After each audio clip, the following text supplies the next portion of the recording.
of the Preaching and the Training Committee.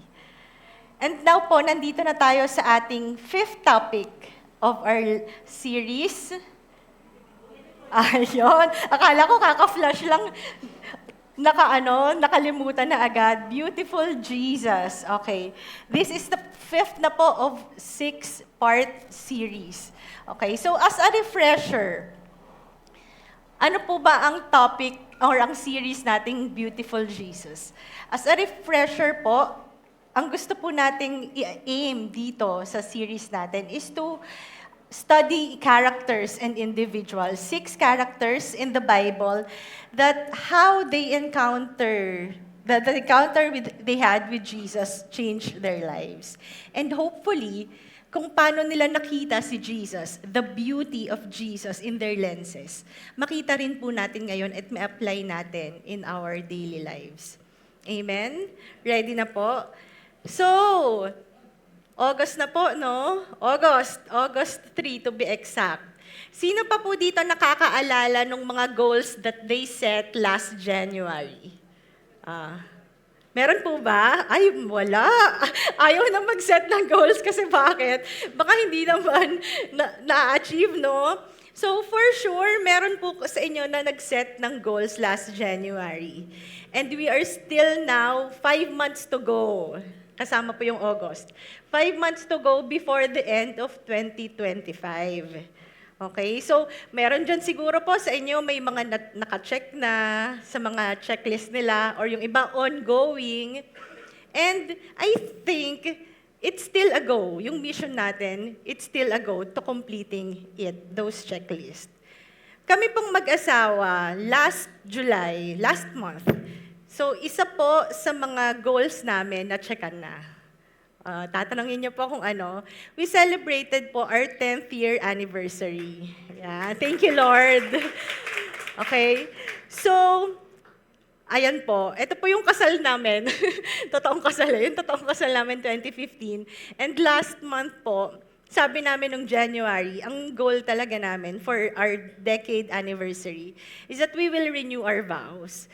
So last month po, we celebrated that. We celebrated it together with our closest friends and families. And it was a beautiful event.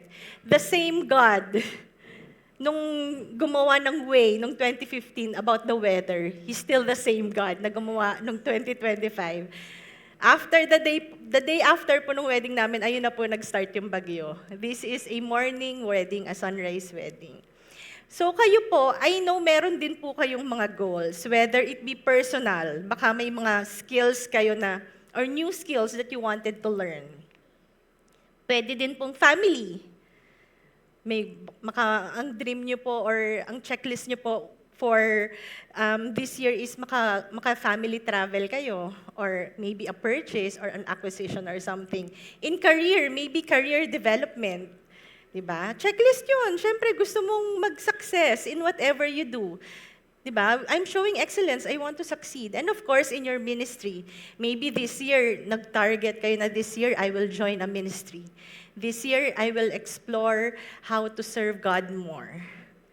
So we still have time to push boundaries to meet those goals. Meron pang 5 months, mga kapatid. Huwag tayo mawala ng pag-asa.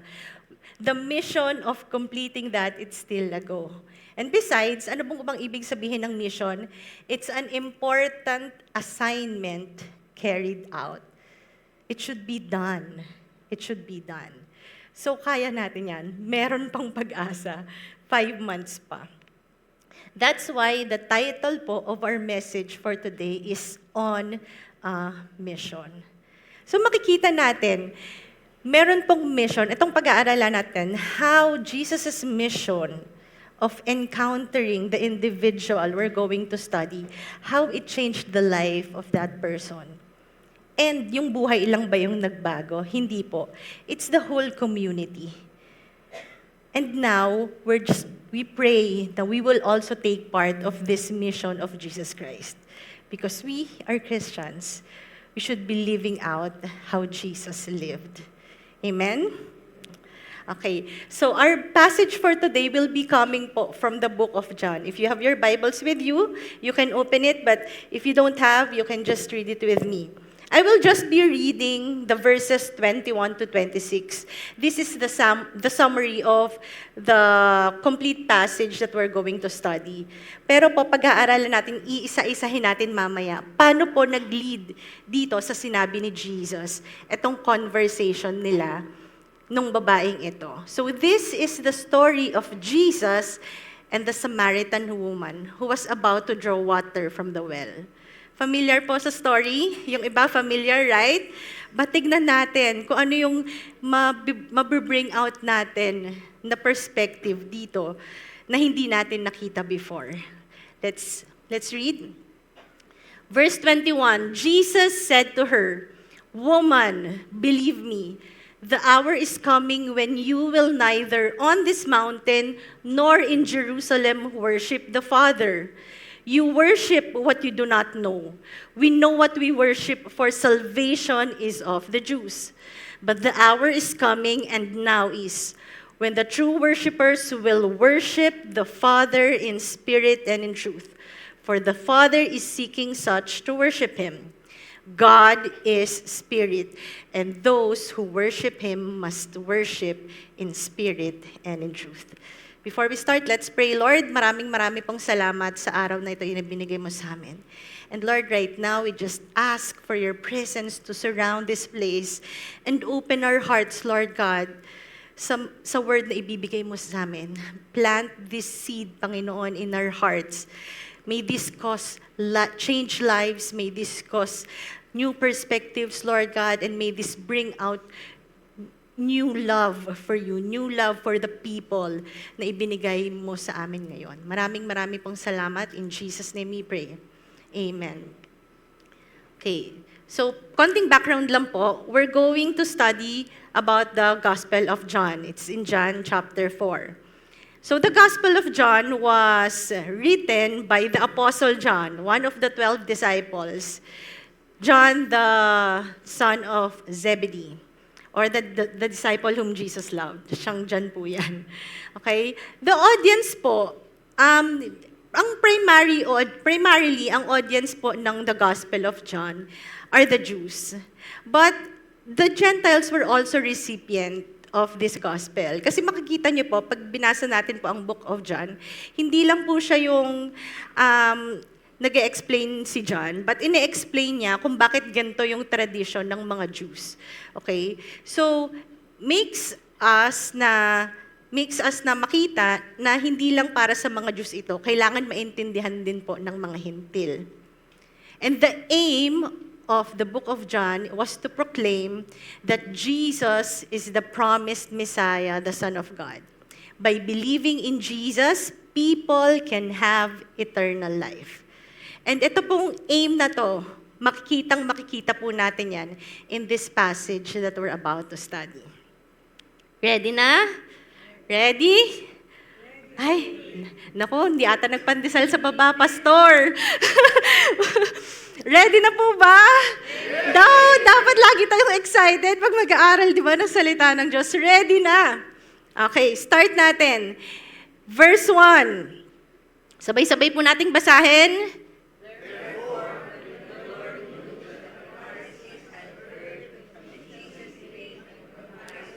Disciple than John, though Jesus himself did not baptize but his disciples, he left Judea and departed again to Galilee. Therefore, yan. So pag mababasa po natin yan, this means it's a conclusion. So kailangan nating balikan kung ano pong nangyari sa prior chapter. Bakit therefore? Ano bang sinabi sa chapter 3? So ikukwento ko na lang po. In the latter part of chapter 3, ito po, si John the Baptist, hindi po si Apostle John, si John the Baptist po, na-baptize niya na si Jesus. And nagkaroon po ng dispute between the other Jews and the disciples of John the Baptist. Ang sabi po ng mga Jews, John the Baptist, yung binaptize mo, nagbabaptize na rin sila. And halos lang ng tao sa kanila na pumupunta, hindi na sa'yo. But ang sabi sa kanila, ni-remind sila ni John the Baptist. ang lagi niyang sinasabi, I am not the Christ. I am here to prepare His way. So since He is already here, I must decrease, He must increase. Okay. So, kaya hinayaan na ni John, sige, ayun talagang dapat niyang ginagawa ng mga disciples niya. So at that time, nagkakaroon na po, curious na, dumadami na yung nagiging followers ni Jesus. And nagiging maingay na po yung pangalang Jesus sa mga teachers of the law. So ang nangyari, si Jesus, ayaw pa niya ng conflict this time. Yet, okay? Hindi pa, okay? Sa Gospel of John po, very makikita natin na lagi pong yung timing, it's very emphasized. So sinasabi doon ni Jesus na my time has not yet come. So in this, yung episode na nagbabaptize yung mga disciple, tas nagkakaroon ng conflict, commotion, si Jesus, ayaw muna niya ng conflict. Not now. It's not yet my time to have conflict with the teachers of the law. So ang ginawa niya, umalis sila ng Judea, papunta ng Galilee. Tuloy po natin yung story. In verse 4, but he needed to go through Samaria. So he came to a city of Samaria, which is called Sychar, see the plot of ground that Jacob gave to his son Joseph. Now Jacob's well was there. Jesus, therefore, being wearied from his journey, sat thus by the well. It was about the 6th hour. Sino po dito ang mga planners? Yung naglilista po, o kaya kailangan, bago umalis ng bahay, okay, may bibilhin, ililista muna. Sino po? Taas kamay, wag na mahihiya. Ayan. Yung iba talagang wala, ay hindi talaga ako planner. Ako pa planner. Okay, bukod po sa trabaho ko po yun, it's my profession. I'm an architect. We plan things, we plan spaces. Sa bahay po, I'm a planner. Especially po, nung nagkaroon kami ng 2 anak or 1 anak pa lang, naging, planner. Especially po pag lalabas ng bahay o kaya mag-overnight, ganyan. Even pupunta pa lang po kami dun sa bahay ng mga mami ko sa Batangas. Maleta na po yung dala namin. Kasi kailangan may checklist ako. Okay? Siyempre, ako po yung nag-aayos ng gamit naming lahat. So, dapat, wala akong makalimutan. Especially po, yung mga gamit ng mga bata. Kasi ang hirap, pag, di ba, pupunta ka sa isang lugar, tapos, ay, walang mabilihan nung kailangan nila, gamot, pag may rashes, ganyan. So, dapat complete. So, sa bahay po, pag aalis kami, meron akong listahan na nasa dining table. Ngayon po, hindi yun machechekan unless yung gamit na yon nasa maleta na. Ganun po, di ba? So, I'm a planner. Jesus, makikita po natin dito, he was a planner also. He needed to go to Samaria. Pinaplan niya yung itineraries niya. Hindi yung sasabihin niya sa mga disciples niya, tara, punta tayo sa Samaria. Wala lang. Hindi ganun. I need to go there. So eto, pupunta tayo dito, by hook or by crook. Okay? So tingnan po natin yung mapa. Dito po pupunta si Jesus. Okay, nandito po sila sa Jerusalem. Papunta po sila, ay meron pala akong nakalimutan ko. Paano ba to? Yun. Jerusalem. Yan. Pupunta po sila ng Galilee, sa Cana. So ito po yung Samaria sa gitna. Okay? So ipin niyo po yung image na yan sa mga isip niyo. Judea, Samaria, and Galilee. So sabi ni Jesus, okay, nasa Jerusalem tayo, kailangan kong pumunta. He needed to go to Samaria. Okay. Next, magsasabi po doon sa scripture na, balikan lang po natin. Now, Jacob's well was there. Jesus, therefore, being wearied from his journey, sat thus by the well. Ang distance po ng Judea to Samaria is like 57 kilometers. Kung sa atin po yon, Alabang to Tagaytay, Nasugbu Road. Familiar po yung iba, Alabang to Nasugbu. So pag nagkotse po tayo ngayon, mga 45 minutes to 1 hour, kaya, no? Pero alalahanin po natin, that time, ang travel nila by foot. Okay? And the terrain of Judea to Samaria is a series of hills and valleys. Okay? So, pagdating niya dun sa Sychar, napagod siya. So we can see here that even though Jesus was fully God, He's also fully human. Dito makikita natin, napagod siya eh. Kung hindi siya fully human, hindi siya mapapagod. Sinabi dito napagod siya. It really means that Jesus knows the needs of our physical bodies. Hindi lang spiritual body natin ang alam niya. Even our physical bodies. And ito pong susunod, very important. It was about the 6th hour. Okay? So yung itsura po ng well, hindi ko na po makita yung original Kasi yung nakikita ko pong picture, yung original na ng Jacob's well ngayon. Ang itsura po ngayon, meron na po siyang walls, naka-enclose na, tapos makikita mo na lang yung butas ng well. Pero nag-research po ako ng konti, ano bang itsura ng mga wells at Jesus time? May bubong ba? Yung iba wala po, as in bilog lang. Yung iba naman ganyan lang, as in hindi talaga shade. Okay? Ganyan po, dyan umupo si Jesus. And it was about the 6th hour. Anong oras po ba yung 6th hour? In the Jewish method po of timekeeping, ang first hour nila nagsa-start at 6 a.m. Hindi po yung katulad natin, madaling araw, right? Ang 6th hour po, ibig sabihin, 12:00 ng tanghali. Kainitan, tama po ba? Kasi first hour is 6 a.m. So, tanghaling tapat. Umupo dyan si Jesus kasi napagod siya. Okay? Ipin po natin sa mind natin yan yung mapa at yung oras. Ituloy po natin ang ating kwento. A woman of Samaria came to draw water. Jesus said to her, "Give me a drink." For his disciples had gone away into the city to buy food. Then the woman of Samaria said to him, "How is it that you, being a Jew, ask a drink from me, a Samaritan woman? For Jews have no dealings with Samaritan." During their time po, ang mga babae po ang nag-iigib ng tubig. Kasi it's part of their household chore. So ngayon po kasi, di ba, ang gentleman mga asawa, mga anak, tatay, o tapik-tapik. Pag may katabing asawa, anak, na lalaking nagbubuhat ng mga mabigat niyong dinadala sa bahay, pakitapik, pakisabi, thank you. Yan. During their time po, wala, babae lang yan. Babae po ang gumagawa niyan kasi part po yan ng household chore nila. And yung mga sources po ng water nila, it's a gathering place for women. 'Di ba? Tayong mga kababaihan, kailangan natin ng gathering. Kasi 'di ba? Tama ba? Babae ako, okay? Kailangan natin ng gathering kasi interaction 'yan with other women.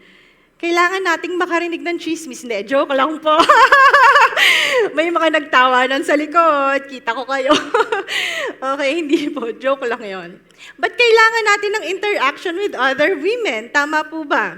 Kasi tayo yung nagbubuhat And during at that time, hindi naman plastic yung dala nilang timba. Clay jar, di ba? Tapos dalawang ganon. Mas mabigat pa sa dinadala ng magtataho yun. Alam niyo po yung magtataho, di ba? Di ba dalawa yon pero stainless na magaan. Sa kanila mabigat po yun yung basin nila, tapos lalagyan pa ng tubig. So a woman of Samaria came to draw water. And yun nga po, normal sa kanila na ay yung trabaho ng babae. Household. Okay? And nandyan siya, anong oras daw siya nag-draw ng water? 6th hour. 12:00 ng tanghali. The norm po ng pag-iigib ng tubig during Jesus' time is at the break of dawn or early evening. Kasi hindi pa mainit, very practical. Kung mag-iigib ka ng tubig, aalis ka ng madaling araw, kukuha ka sa well ng tubig, hindi naman siya yung running water na river or stream na kahit saan ka sumalok ng tubig, pare-parehong tubig yung makukuha nyo. Ayun, well. So, ibig sabihin, kailangan mong pumila. Ang dami nyo sa community. Kailangan mong pumila. Pupunta ka ba dyan ng 12:00 ng tanghali to draw water? No. Pupunta ka dyan ng umaga. Coincidence na nandyan si Jesus at 12 noon? I don't think so.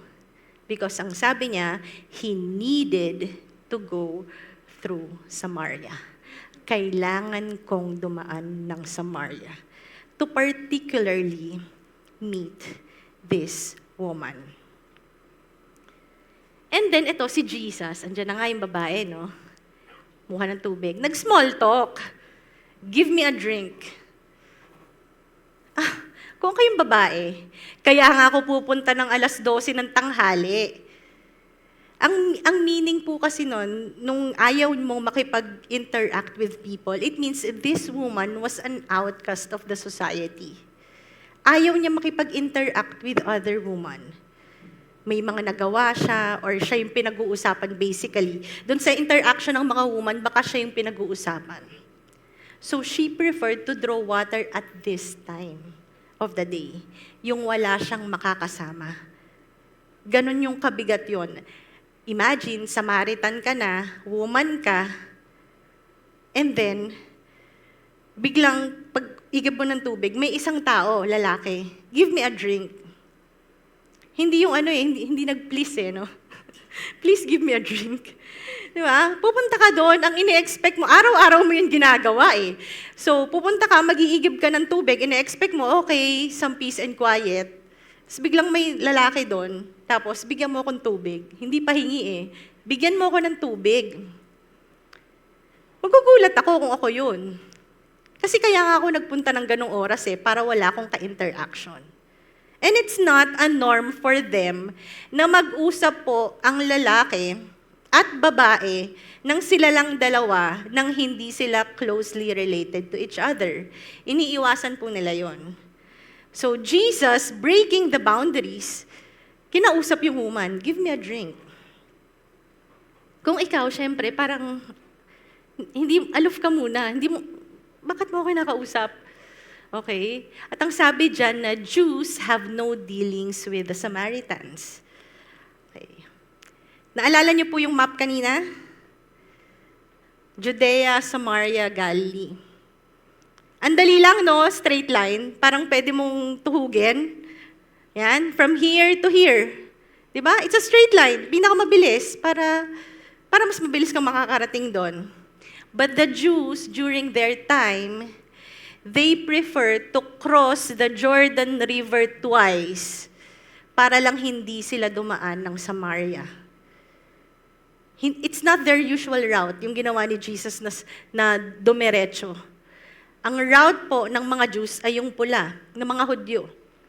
From Jerusalem, tatawid sila ng Jordan River, doon nila babaybayin, at tatawid ulit sila ng Jordan River para makabalik ng Galilee. Because it's Samaria. Ano po ba ang meron sa mga Samaritans? Kung na-start niyo po yung series natin, ang una po nating topic is a tax collector. And explain doon ni Pastor Paul na kung bakit ayaw ng mga Hudyo sa mga tax collectors. Because they are traitors politically. So etong sa mga Samaritano, they are traitors also, in a different form. Ano po bang ginawa nitong mga Samaritano? They are Israelite descent. So, family sila ng 12 tribes of Israel. But then, ginawa nila yung hindi pinapagawa ng Lord, which is makipag-intermarry sa mga hindi Israelites. Hindi lang yun. Very sacred sa mga Israelites ang Torah, ang laws of Moses. Ang ginawa nila, nakipag-intermarry na nga sila, sinasamba na nila yung mga Diyos-Diyosan. Gumawa pala sila ng sarili nilang Torah. At hindi lang yun. Ang mga Israelites po, ang worship place nila ay sa Jerusalem kasi nandun ang temple. Etong mga Samaritano, gumawa sila ng sariling temple kasi ayaw nga silang papasukin doon. May sarili silang, hindi pala temple, may sarili silang place of worship sa isang bundok. So imagine, kaya ayaw po ng mga Hudyo na dumaan ng Samaria. Kasi nga po, sa tingin nila, papasok pa lang silang ganon, unclean na sila. Eh di ba, ang mga Israelites po, konting ay unclean, kailangan mong mag-isolate for how many days, kailangan mong mag-offer ng sacrifices. So sa kanila, it's a no-no na mag-pass through Samaria. So mas gusto pa nilang dumaan dyan, sa gilid, papunta ng Galilee, kaysa mag-cross over ng Samaria. At ito ang binibreak ni Jesus here. He is breaking barriers. No ethnicity or no background. Kahit sino ka pa, pupuntahan kita. Because to Jesus, no one is too far gone for Him to reach. Kahit ano pang ginawa mo, kung meron po sa inyo dito na ang dami nyo nang nagawa, sa tingin nyo, hindi na kayo karapat dapat humarap sa Panginoon. No one is too far gone for Jesus to reach. Walang background. Because Jesus intentionally went to Samaria to meet this woman. And for those of us who are claiming to be Christians, those who are followers of Christ, ito yung unang mission ng Lord, to go there. He needed to go to Samaria. Same as us. Ano yung kailangan natin gawin? Anong mapupulot natin doon? We needed to go there. Kailangan nating magpunta dun sa mga taong hindi pinupuntahan.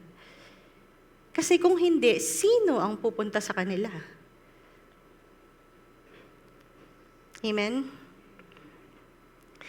Tuloy po natin yung story. Verse 10, Jesus answered and said to her, "If you knew the gift of God and who it is who says to you, 'Give me a drink,' you would have asked him. He would have given you living water." The woman said to him, "Sir, you have nothing to draw with. The well is deep. Where then do you get that living water? Are you greater than our father Jacob, who gave us the well and drank from it himself, as well as his sons and his livestock?" Okay, parang naging complicated, no? Nandun si Jesus, may dumating na babae, sinabi niya, "Give me a drink." At ngayon, sinasabi nitong lalaking to sa akin na, "Kung kilala mo ako, hihingi ka sa akin ng living water." Ano daw? Kung ako yung woman, ano ba, humihingi ka ng tubig? O bibigyan mo ako ng tubig? O ano ba? Naging complicate. Parang, kung ako yun, ano daw, Lord? Ano daw? Sino ka ba? Pakiulit. Sabi niya, naging complicated siya na parang, "Sir, ngayon, bibigyan mo ako ng tubig, wala kang pang-igib." Yung well po, yung Jacob's well, is about 30 meters deep. Yung 30 meters po, imagine nyo, 8 palapag na building, more or less. Ganong kalalim yung well. Bago pa makakuha ng tubig, ganong kalalim. Tapos kukuha ka isang timbalang, ilan yung dala mo, basin. Makakailang salo kaya yung mga babae at that time, imagine nyo. Kung kayo yon, pagod ka na, pag-iigib, tapos dadalahin mo pa yun pauwi ng bahay nyo. Tapos ang sinasabi dito ni Jesus, "You would have asked me of the living water." Wala kang pansalok eh. Again, may I remind you, Samaritano ako, Hudyo ka, ayaw mo, kahit anong gamit namin, na ginagamit namin, mahawakan mo. Kasi nga magiging unclean ka eh. So ayaw mo ng ganun. But Jesus here is not talking about the physical water na iniisip ng babae. Jesus is talking about something different here. Tuloy po natin yung story. Jesus answered and said to her, "Whoever drinks of this water will thirst again. But whoever drinks of the water that I shall give him will never thirst. But the water that I shall give him will become in him a fountain of water springing into everlasting life." The woman said to him, "Sir, give me this water that I may not thirst, nor come here to draw." Ang nagdag po kasi ng well na yon ay si Jacob. During that time po, si Jacob naging outcast din siya. And dinag niya yung well na yon so that masatisfy yung physical need ng mga nasasakupan niya. So, ayun yung binigay sa kanila ni Jacob. Pinurchase ni Jacob yung buong land na yon so that magkaroon sila ng source of fresh water kasi walang malapit na rivers or stream. So, naghukay para meron silang fresh water source. But Jesus here is not talking about the physical water. Yung response po dito ng Samaritan woman, we can see that hindi pa niya fully naiintindihan kung ano talaga yung sinasabi ni Jesus na living water. Basta ang sa kanya lang, ang alam niya, desperate siya sa buhay niya na araw-araw akong pumupunta dito. Araw-araw ng tanghaling tapat, mag-iigib ako ng tubig. Araw-araw. I'm desperate for a change. I am an outcast of my society. Samaritano na nga ako, babae pa ako, outcast pa ng mga mismong kababaihan. I want change. And she is desperate to ask this from Jesus. Give me this water. Ang naisip niya, para hindi na ako mauhaw. Para hindi na ako bumalik dito araw-araw to draw that water. Kasi sinasabi mo na I will never thirst again if I have that water. Sige. Dahil ganun siya kadesperada na. I will take your word. Bigyan mo ako ng ganyang klaseng tubig, kung ano man yung tubig na yan. For us right now, maybe, lalo na po sa mga first-timers here na hindi pa talaga nakikilala ang Panginoon or hindi pa na fully surrendered yung life to the Lord. Maybe hindi pa natin naiintindihan kung ano ba talaga ibig sabihin ng buhay ng kasama si Jesus. And it's okay. Jesus went particularly to meet that woman. Naiintindihan niya na ba lahat about who Jesus is and what is the living water na sinasabi niya? No, not yet. But she was desperate to ask God for that living water. She wants to break whatever background na meron siya, whatever loss of identity na meron siya. Because in Jesus, no one is too lost to be saved. For us Christians, let us not be critical with other people, especially for those na hindi pa po nakakakilala sa Panginoon. 2 weeks ago, napag-aralan po natin na hindi po tayo basta-bastang magpa-punch sa mga unbelievers about na, ay, sister, mali ka. Napag-aralan natin na kailangan muna nating masatisfy yung felt need nila. Kasi pag na-meet natin yung felt need nila, then makikita nila kung ano yung spiritual need nila eh. Wag po natin silang pahirapan. Because we were once lost. Baka po kasi nakakalimutan natin yun kasi matagal na tayong Kristiyano. Now, we were once lost also. But God found us in the state where we are. In our worst, God found us. So let's not forget about that. Let's not be critical with the unbelievers. Wag mo natin silang pahirapan. Wag tayong maging katulad ng mga Pariseyo na ito lang ang rules na binigay ng Lord, ito lang ang laws, dinagdagan nila. Anong ginawa lang ni Jesus? Pinuntahan niya lang. Nothing more, nothing less. So it's about time for us Christians to go and make that mission also. To go out there. To seek them. To seek those who badly needed Jesus.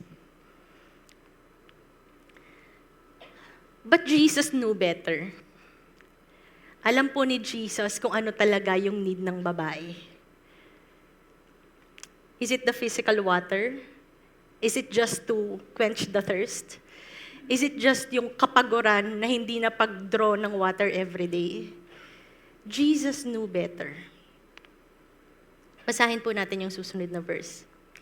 Jesus said to her, "Go, call your husband, and come here." Out of nowhere, they are talking about water and living water. Now Jesus said, "Go, call your husband and come here." The woman answered and said, "I have no husband." Jesus said to her, "You have well said, I have no husband. For you have had 5 husbands, and the one whom you have now is not your husband. In that you spoke truly." The woman said to him, "Sir, I perceive that you are a prophet. Our fathers worshipped on this mountain, and you Jews say that in Jerusalem is the place where one is ought to worship."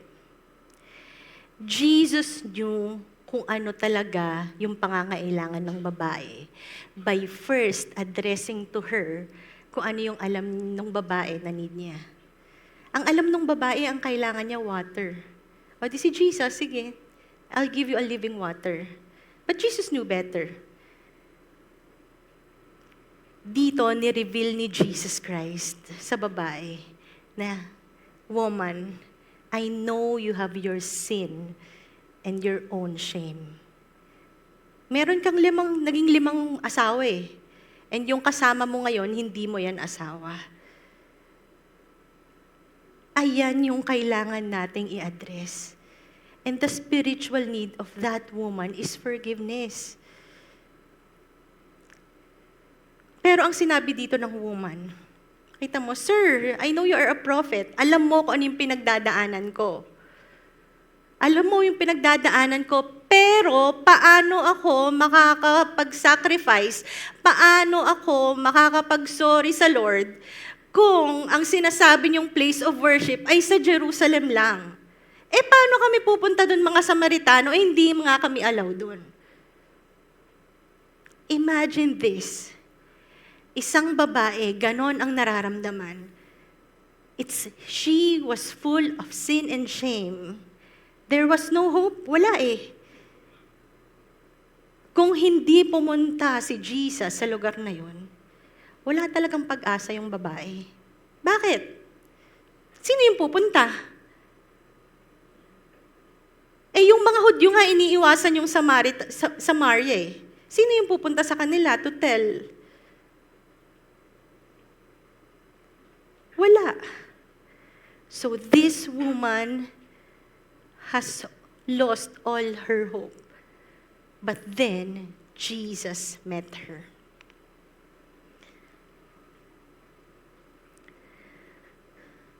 At ang sinabi po dito ni Jesus,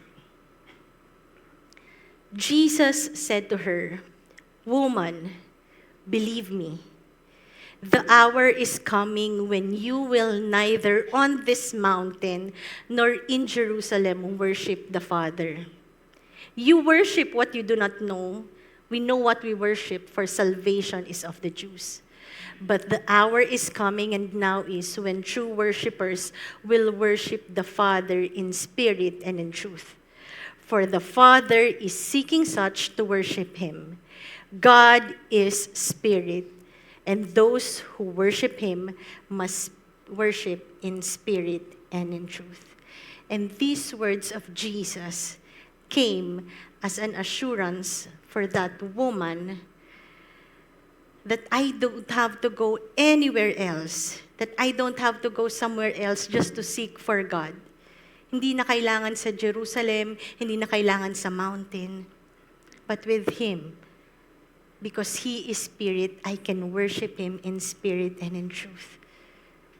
And sinasabi ni Jesus dito, I am here. All you need to do is just believe in me. And ayun yung in-offer ni Jesus sa babae. Because no one is too sinful for Jesus to forgive. Just to make things clear, Jesus did not make light kung ano yung sin ng babae.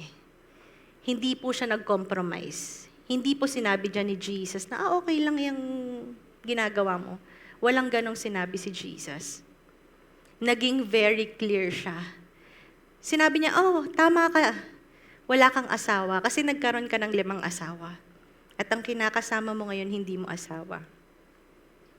There's no compromise there. Jesus just surfaced the sin. Sin is sin, mga kapatid.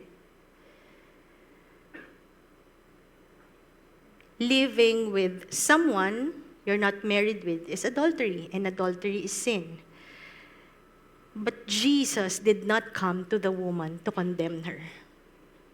He just surfaced the sin. Eto alam kong may kasalanan ka. Pero kinondemn ba siya ni Jesus? Ano lang naman sinabi ni Jesus tama ka. Wala kang asawa. Pero never did He condemn the woman. Sin is sin. And si Jesus, mas focus po siya doon sa pag naniwala ka sa Kanya and you really fully accepted and believed in Him and you come to repentance. Mas focus siya doon sa magiging outcome of what you can become after that. Jesus did not come here to condemn us, but to save us. He's very clear about that.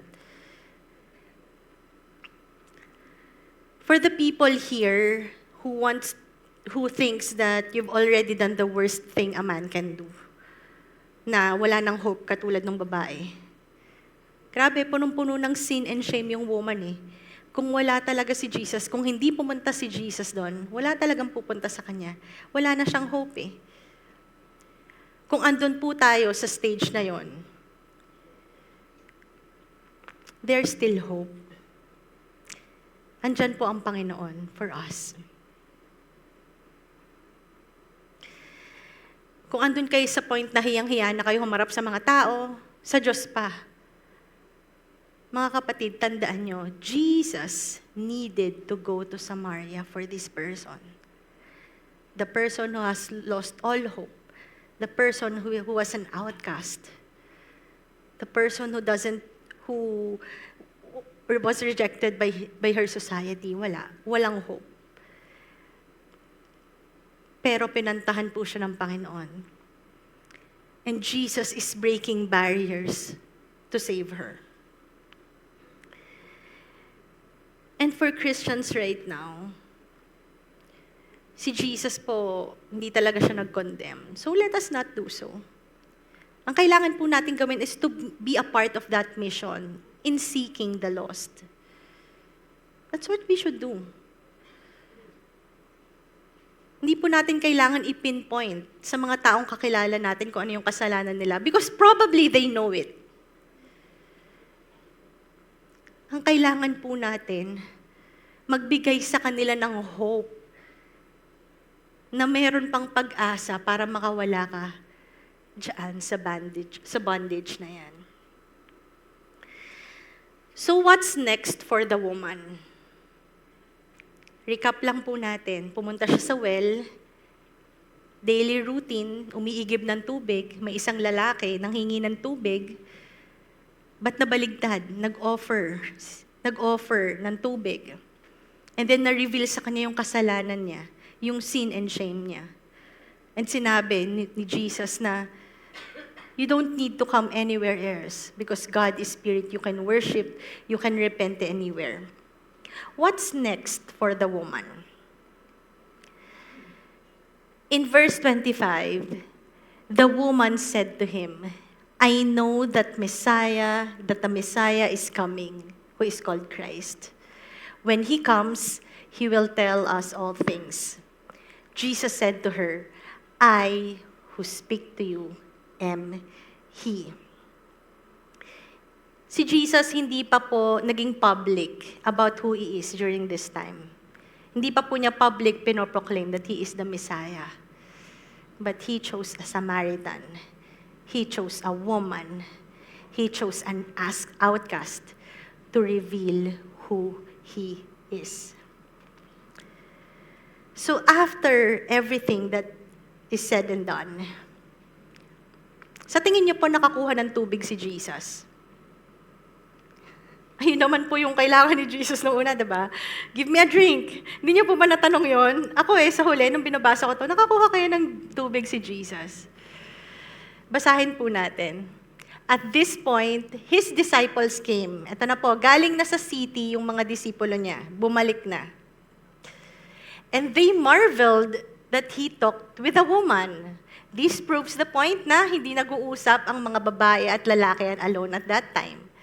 Yet, no one said, what do you seek? Or why are you talking with her?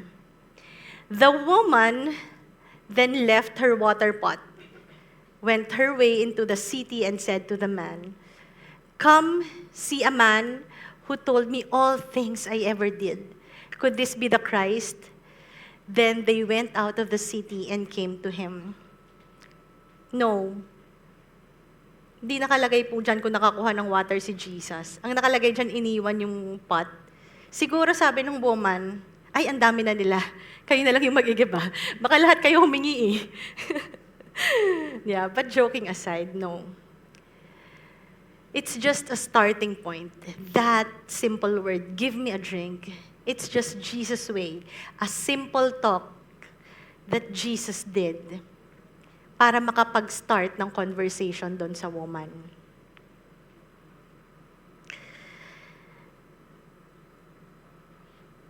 And imagine this, an outcast, a woman na pumupunta doon sa well ng 12:00 ng tanghali para wala siyang kasama. This time, she was very brave enough. Anong gagawin niya? Went her way into the city and said to the men, come and see a man who told me all things that I ever did. Yung isang babae nang ayaw makipag-usap na kahit kanino, iniiwasan lahat ng interaction. Yet, just one encounter with the Lord. Nagmamadaling tumakbo papunta sa city at pinagsasabi, merong tao doon. Sinabi lahat ng nagawa ko. Baka siya na yung iniintay natin. Baka siya na.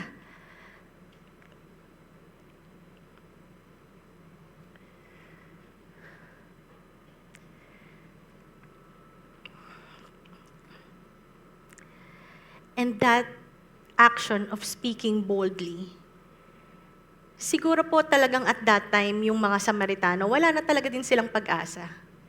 Siguro kahit meron sa kanilang nag-hope na gusto nilang mag-sorry sa Panginoon, alam nila yung mga ginawa nilang kasalanan, gusto nilang mag-sacrifice para mapatawad sila ng Diyos. Yung wala na silang pag-asa, paano sila makapunta ng Jerusalem? Hindi nga kami pinagbabawalan nga kami pumunta doon. Ganon talaga siguro yung amazement nila. Kaya naniwala na agad sila dito sa woman. Na may isang lalaki dyan, sinabi lahat ng kasalanan ko. Sinabi lahat ng mga pinagagawa ko. Ganon na lang siguro yung amazement talaga ng mga Samaritans na, uy, may Hudyo dito? Bakit? Parang talagang nagkaroon siguro ng commotion doon na may Hudyo dito sa lugar natin. Saan? At siguro syempre yung whole community, alam din yung pinagagawa ng mga babae, lahat ng pinagagawa ng babae. Kasi siya nga yung outcast eh. Tapos, eto, biglang nagsisigaw yung babae, meron dong lalaki, alam niya lahat ng ginawa ko. Kaya anong ginawa ng mga men? They went out of the city and come to him.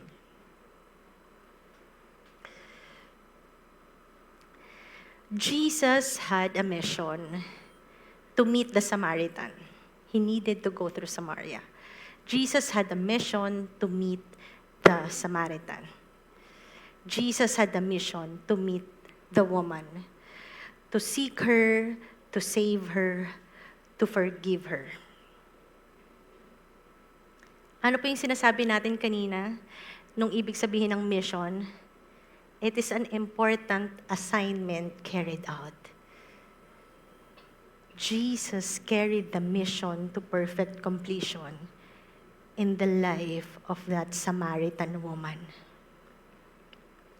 That interaction with Jesus, it doesn't only impact her, but impacted the whole community. That one simple talk that started with, "Give me a drink," now, could this be the Christ? Imagine the turnaround. An outcast, hated by all people, a Samaritan, a woman,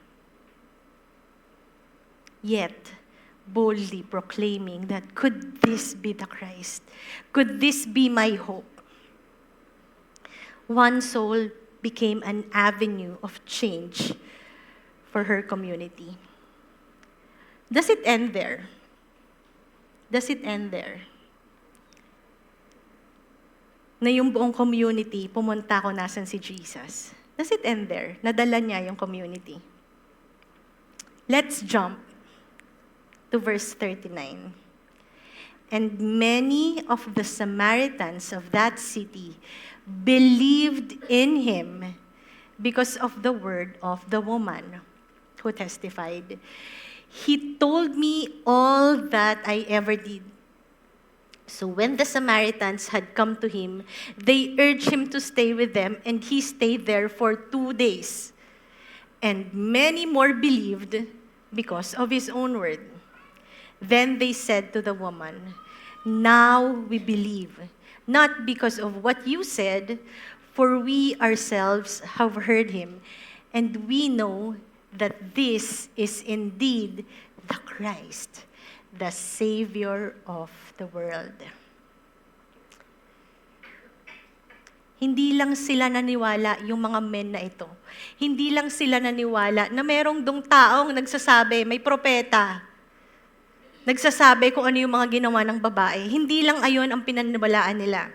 Dahil narinig nila si Jesus na nagsalita, na-encounter din nila ang Panginoon.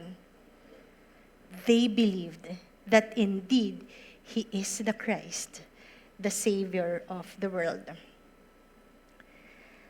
A woman's daily routine. A woman's daily routine, yet forever changed because of one encounter with Jesus. Ulitin ko po. A woman's daily routine, yet forever changed because of an encounter with Jesus. Maybe some of you right now are feeling the routine of life na, "Lord, ito na naman. Ang hirap naman ng buhay. Paulit-ulit na lang eh. Ba't parang hindi ko na ma-feel na may pahinga? Lord, ba't parang problema na naman? Problema after problema yung nangyayari sa buhay ko. Parang walang pahinga. May problema dito sa anak. Bukas may problema sa asawa. Bukas may problema sa pamilya, sa magulang. May problema sa church, may problema sa disciple, may problema sa trabaho. Lord, ba't parang tuloy-tuloy? Wala bang break? Nagiging routine na, Lord eh. Yet this woman, it's her routine. Araw-araw siyang may dalang clay pots, kukuha ng tubig, 12:00 ng tanghali. Araw-araw. Pabalik-balik ng ganong oras. And araw-araw nagbabackground sa isip niya na nagkaroon siya ng 5 asawa at ang kinakasama niya ngayon hindi niya asawa. Imagine the weight.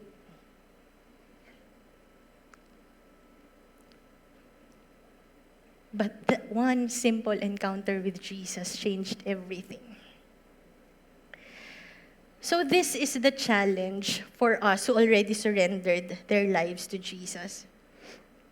We are also on a mission of seeking out the lost. Jesus came to seek and save the lost. And if we proclaim that we are Christians, we should take part in that mission also, in seeking the lost. Huwag po tayo maging komportable na tayo-talo lang dito. Let's not be too comfortable just sitting there. Bukas or sa Tuesday, makakalimutan na lahat yung pinreach. Lord, save na naman ako eh. Ligtas na naman ako, Lord eh.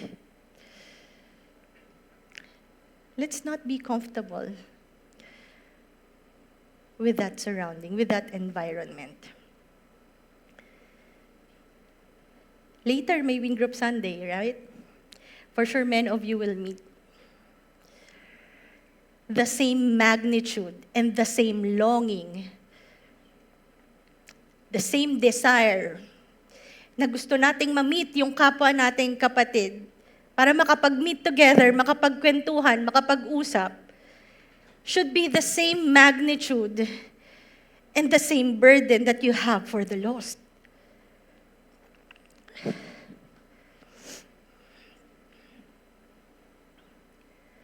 Tama naman po na we're building each other up. It's written in the Bible. It's a command to us.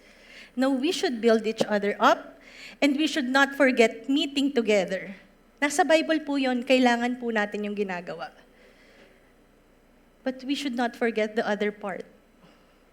The mission that Christ set before us. You should seek the lost. And besides, if we are proclaiming that we are a Christian, we already received it in Acts 2:8. Those who receive the Holy Spirit will have power to be my witnesses in Jerusalem, in Judea, and Samaria, and to the ends of the earth.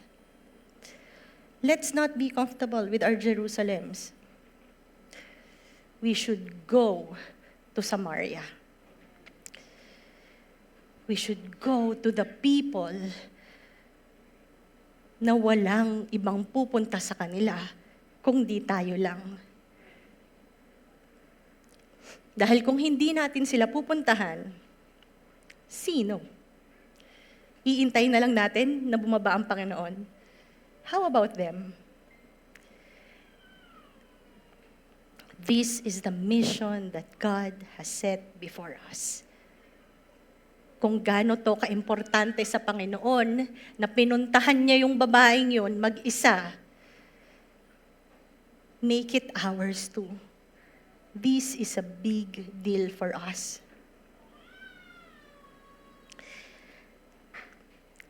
Ngayon po, tatanungin ko kayo, who are your Samaritans? Maybe may mga nakasamaan kayo ng loob, may nakaaway ho kayo na parang ayaw nyo nang pansinin? O meron kayong isang taong kilala na, naku, wala nang pag-asa yan. Hindi ako pupunta dyan, wala nang pag-asa yan. Siya, wala na siyang hope sa sarili niya, ikaw rin, wala na ring hope sa kanya. Wala nang pag-asa yan. Kung may gagamitin si Lord, hindi ako, iba na lang. Wala nang pag-asa yan. Kapamilya nyo na nakasakit sa inyo, churchmate nyo na nakasakit sa inyo. Yan mo na siya. Or office mates nyo na was doing a lot of things to make ahead of you. Who are your Samaritans? Brothers and sisters, ang isipin po natin, our job is to seek. Hindi po natin trabaho ang mag-save.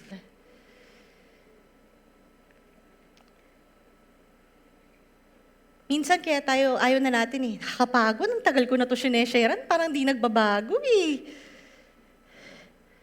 Isang taon na kami nito, paulit-ulit, ito pa rin. It's not our job to save. It's not our job to transform. Kung magbabago yan, hindi dahil sa'yo.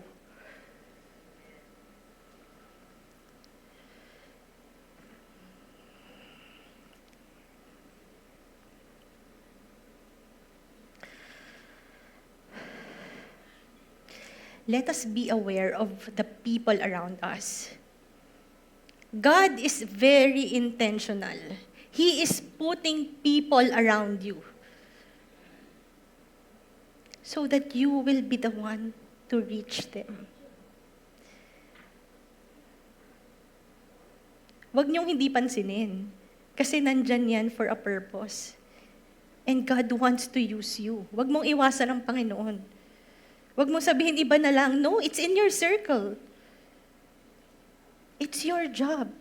Yes, may pwedeng gamitin ang Panginoon. Kaya ng Diyos yun. Pero magiging masaya ba tayo? Sa mission, sinasabi mong Christian ka, pero sa mission na ibinigay ng Panginoon, iba yung ginamit kasi ayaw mo.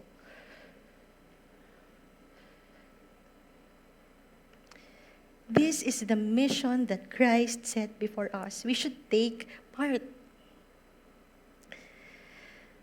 Sa mga kapatid ko po na nandito, na talagang feeling nyo wala nang hope sa buhay, paulit-ulit na lang yung nangyayari sa inyo. And maybe you are in your deepest sin and shame because may mga nagawa kayong alam nyong hindi karapat-dapat sa Panginoon. It's only between you and God. I don't know. I don't know the magnitude of that sin. I don't know how deep nasa puso nyo, kung gaano yan kasakit na araw-araw nyong dinadala. I don't know. But no one is too far gone for Jesus to reach. No one is too lost for Jesus to save. And no one is too sinful for Jesus to forgive. For my beloved Christians, let us take part na maging part tayo nung encounter ng mga taong yun with Jesus. It's not about us. Because the deepest transformation begins with an encounter with Jesus. Uulitin ko po, the deepest and most genuine transformation begins with an encounter with Jesus. At ayun po yung nangyari sa Samaritan woman. Na-touch ng Panginoon yung felt need niya. Na-surface yung physical, yung spiritual need niya. And that encounter changed her life. Hindi lang yun. It changed the community. Because through her, many Samaritans believed that Jesus Christ is the Savior of the world. Jesus had a mission. And it was mission accomplished for Jesus. Tama? Dapat laging carried out. Jesus carried it out into completion. It's mission accomplished for Jesus. Why? Dahil Diyos siya?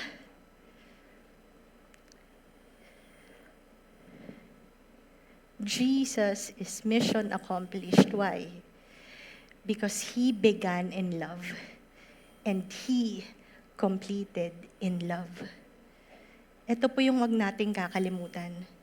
Ang Panginoon nagsimula ng love for the lost, and He completed also in the love by dying for all of us.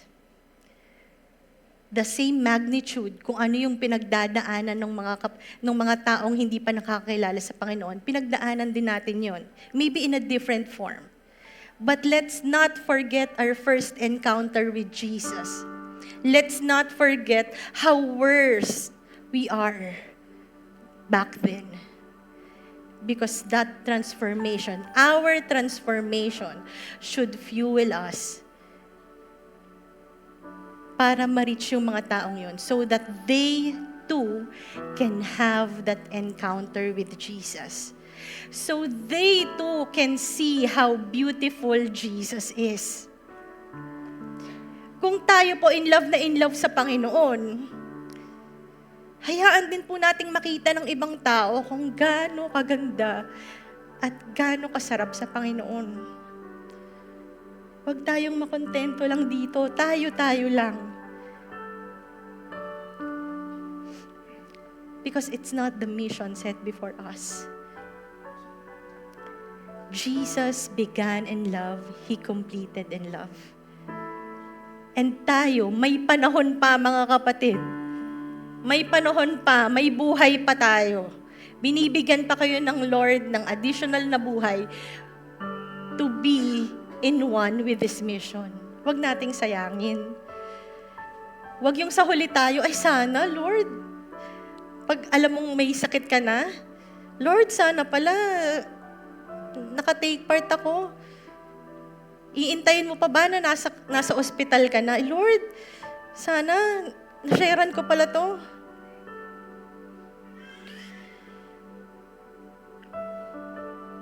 Because you don't know kung hanggang kailan na lang yung mga tao sa paligid nyo.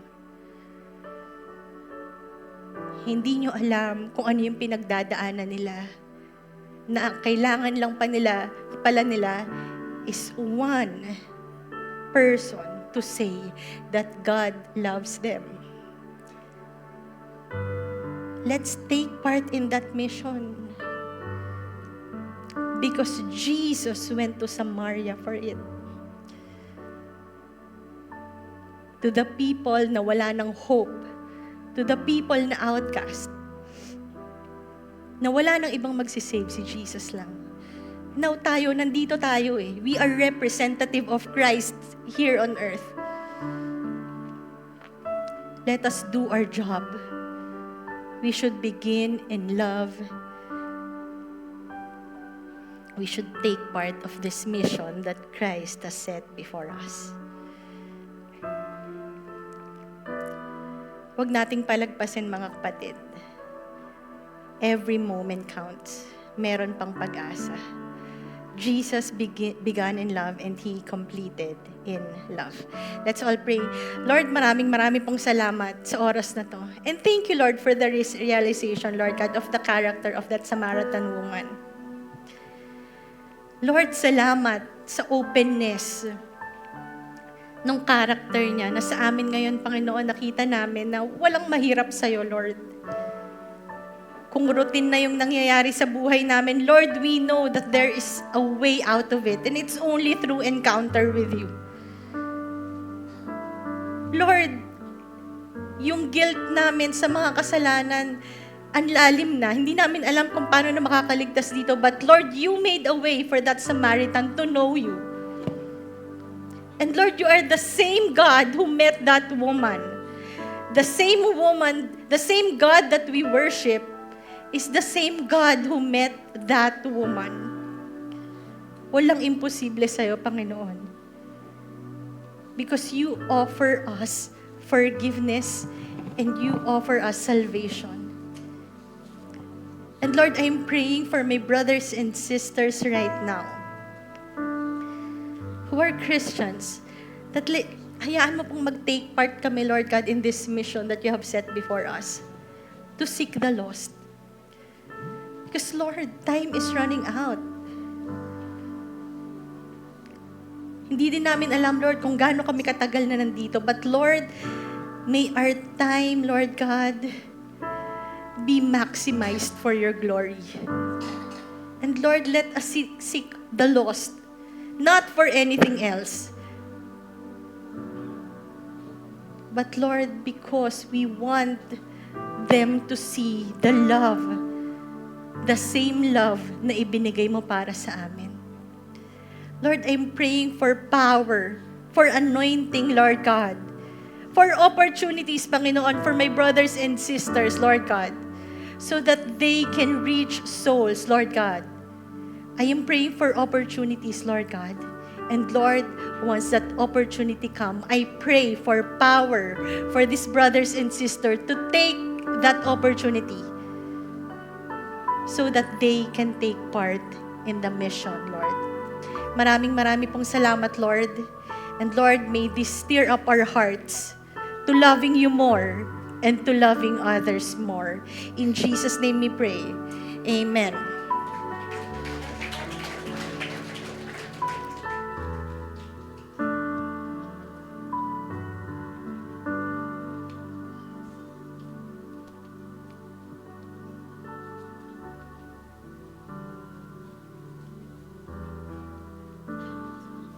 Praise God for His Word this morning. A very good reminder for us of how much God has shown His love to us through the person of Jesus Christ. And I could not agree more with Sister Nisin, reminding us again of what our mission is. But while listening to the preaching kanina, what I realized is, probably for the most part of our lives, we have been that Samaritan. But because of what Jesus did, we are now in a position to do what Jesus also did. It's such a miraculous transformation God caused in our hearts, that before we are against the Lord, but now we have the opportunity to become like Jesus Christ. What a privilege, what an opportunity to live a life more meaningful, to live a life that is bigger than us. Huwag po sana natin i-miss out yung opportunity na yun. And ang ganda po nung huling sinabi ni Sister Nisi, no, na Jesus began in love and completed it in love.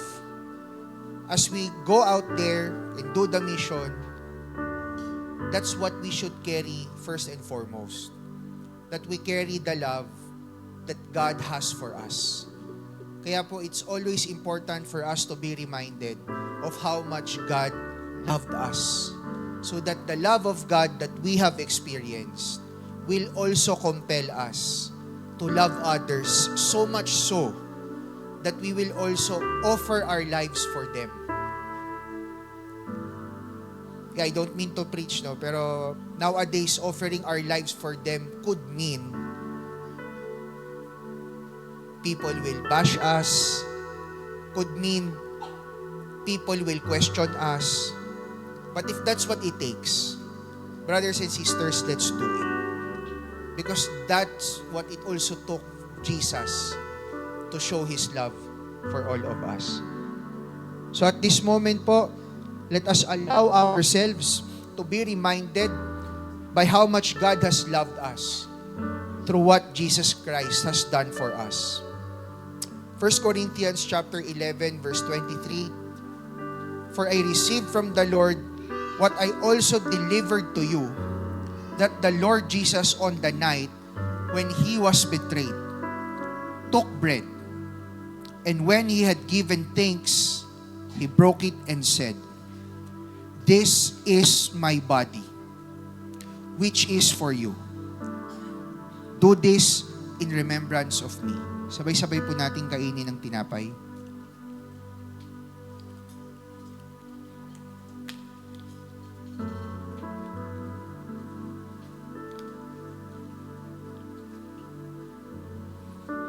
In the same way also, He took the cup after supper, saying, "This cup is the new covenant in my blood.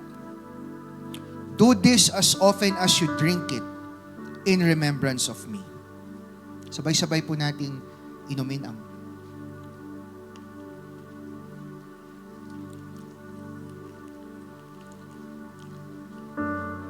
"For as often as you eat this bread and drink this cup, you proclaim the Lord's goodness. You proclaim the Lord's death until He comes." I would like to invite each and every one of us to stand up. I would like to request the praise and worship team to sing kahit the chorus ng Pure, "Going to the Bridge." At this, for a brief moment, let us allow ourselves to be immersed with the lyrics of the song. Because I believe the very fundamental thing we have to have in our hearts is to always remember our encounter with Jesus. when He encountered us, where we were when Jesus encountered us. Because the only way for us to succeed in this mission is if we are so compelled by how much God has loved us, and if we are so compelled with the desire to respond to that love God has given to us. Mga kapatid, it will always be because of Jesus, and it will always be and can only be for Jesus. As we sing the song, let us allow ourselves to just purely thank God. Baunin po natin yun this week. So as we go back out there, we know in our minds and in our hearts, have not Jesus loved us? And because Jesus loved us, we are also to share that love to everyone. Praise and worship.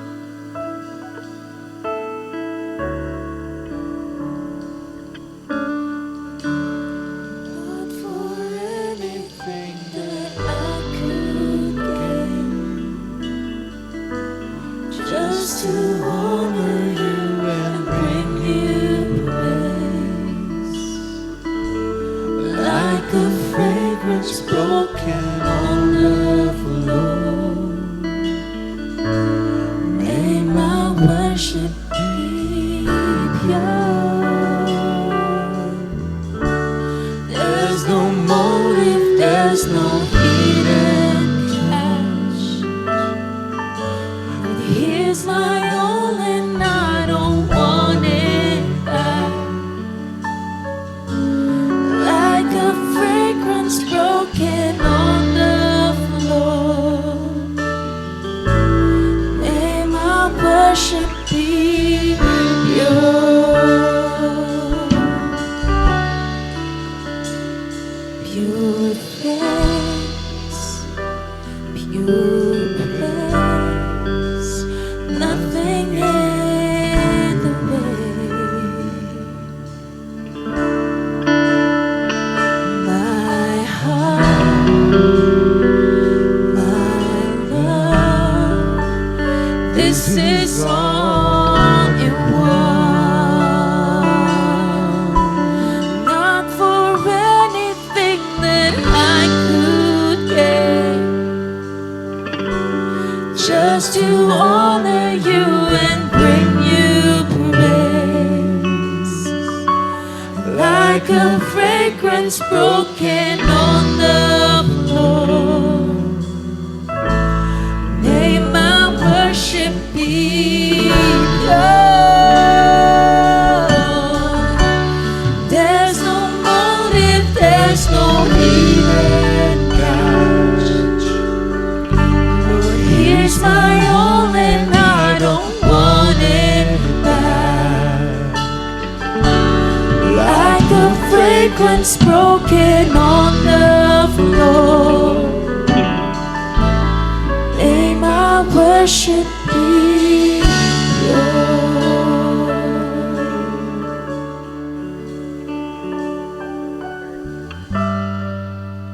Thank you for the love that you have shown to us. Thank you for reminding us this morning that the salvation we have received is not because we sought you first.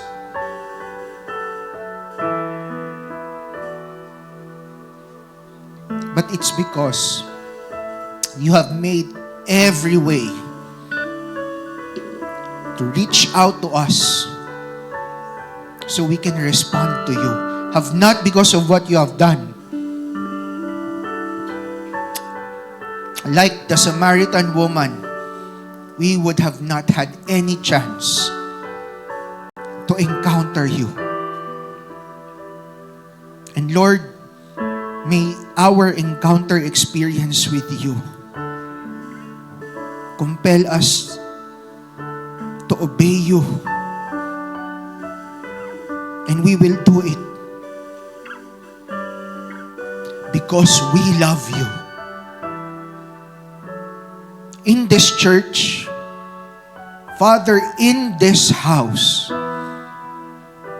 we will always do things because you have first loved us. Therefore, we will love you back. I declare in the name of Jesus that all of us who are committing our lives to you, as we remember what your Son Jesus Christ has done for us, that in our word and in our deed, we offer it to you so people will feel how much you love them. And as they come to you as they are, our hearts will be filled with joy, knowing that we have fulfilled the mission you have entrusted to us. Empower my brothers and sisters. Let each and every one of them succeed in this mission, all for your glory alone. This we pray, this we declare, this we commit in the name of your Son, Jesus Christ. Amen and amen.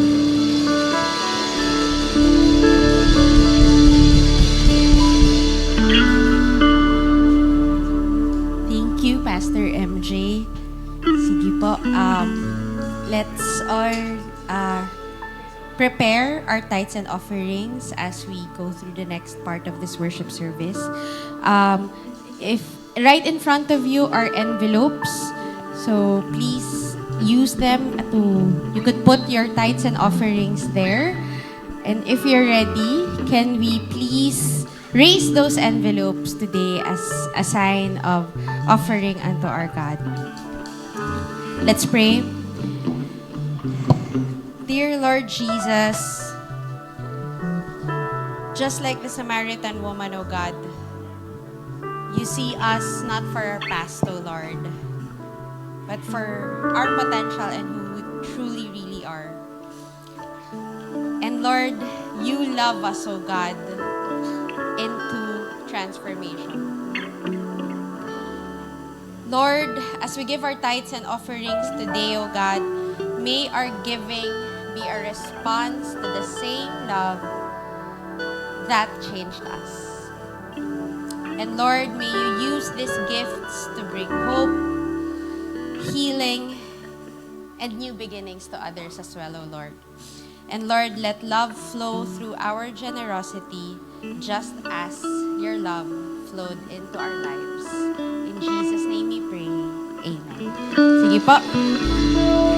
We can all go in front to bring our tithes and offerings.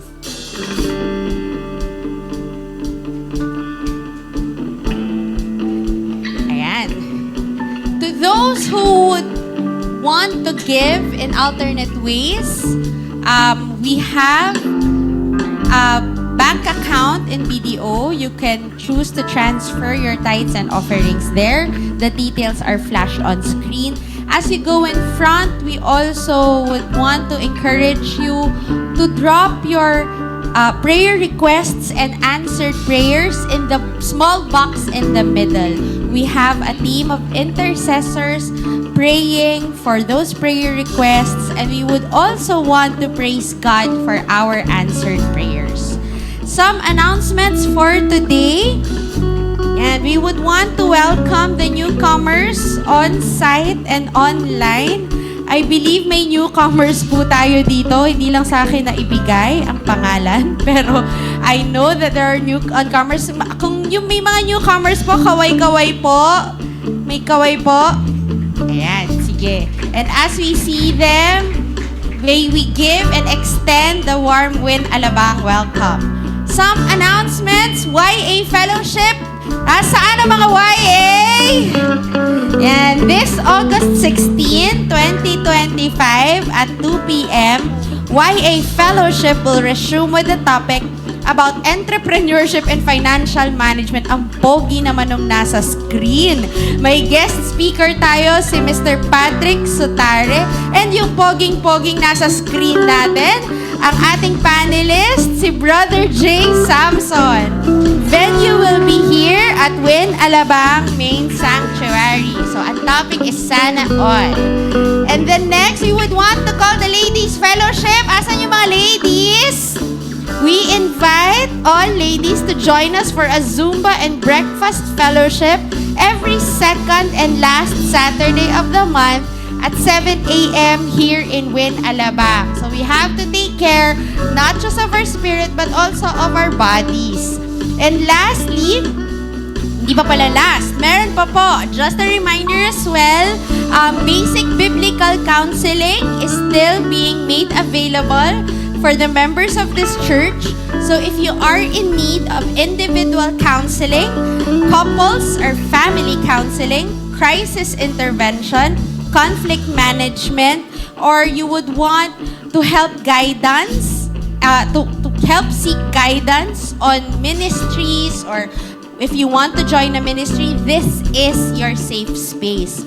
So our church is holding weekly counseling services in partnership with Back to the Bible Philippines every Fridays, 9 a.m. to 3 a.m. So we can only accommodate 3 slots po every week. So to register, please approach or message Sister Weng Moncada. Ate Weng, kaway-kaway, ayan po siya, nasa likod. Ayun. And lastly, just a reminder po, gentle reminder po, as we honor God, not just in worship, but also in how we care for His house, let's all be reminded, public service announcement lang po, to please dispose of your trash properly. So let's keep our church surroundings clean, orderly, and welcoming for everyone. Because your small act of cleanliness is part... Ayun, Jobel, thank you. Thank you, Beng. Your small act of cleanliness is part of our shared stewardship. Ano nga po yung sabi sa atin ng mga bata tayo? Cleanliness is next to godliness. So, tingin-tingin po tayo sa gilid-gilid. Nakita ko yung ginawa ni Josh. Salamat, Josh. Thank you for your understanding. And with that, we would want to call on Pastor Mary.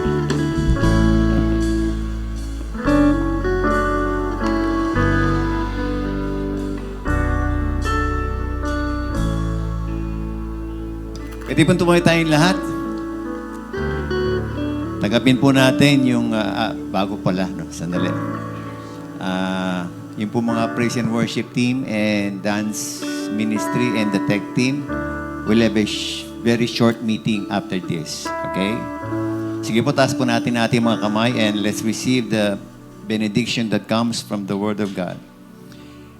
May we be strengthened with power through His Spirit in our inner being, so that Christ may dwell in our hearts through faith, that we, being rooted in love, may have the strength to comprehend the breadth and length and height and depth of the love of Christ, and be filled with all the fullness of God, so that God will be able to do far more abundantly than all we ask or think, sa lahat po ng ating gagawin according to the power that is at work within us. May the Lord God bless you in the name of the Father, and of the Son, and of the Holy Spirit. Amen. Amen. God bless you. Have a blessed Win Group Sunday. Dito na lang siguro tayo. Puno lang agad tayo para mabilis lang.